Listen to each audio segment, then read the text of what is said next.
Kalman, exercice 23, donc la localisation goniométrique. Donc va se localiser en fait dans cet exercice à partir de points déjà existants et en fait la seule chose qu'on peut mesurer c'est des angles. Donc à partir de certaines formules, alors on a l'état juste ici. Alors la première question, on doit trouver un z qui satisfait une équation linéaire, sachant qu'on connaît x3 et x5. Donc dès qu'on connaît x3 et x5, en fait, on peut trouver une forme linéaire qui respecte z point égale à cette matrice fois z plus cette matrice donc d'entrée u plus un bruit bêta. Juste ici, ça se trouve assez facilement. Ensuite, pour la question 2, il faut trouver une discrétisation de l'évolution de z qui va permettre d'alimenter un filtre de Kalman. Donc pour ça, en fait, on la trouve donc juste ici, zk plus 1 égale cette matrice fois zk plus une entrée plus un bruit bêta.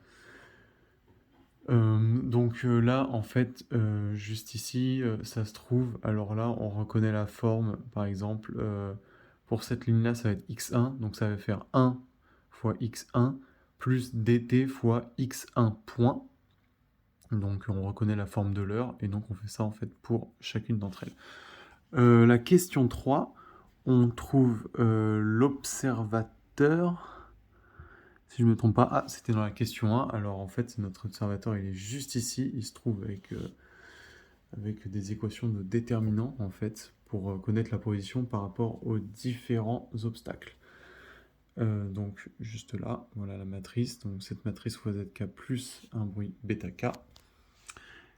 Et enfin, la question 4, le filtre de Kalman pour la localisation. Donc on met seulement une voiture et on va vérifier avec un état initial non connu.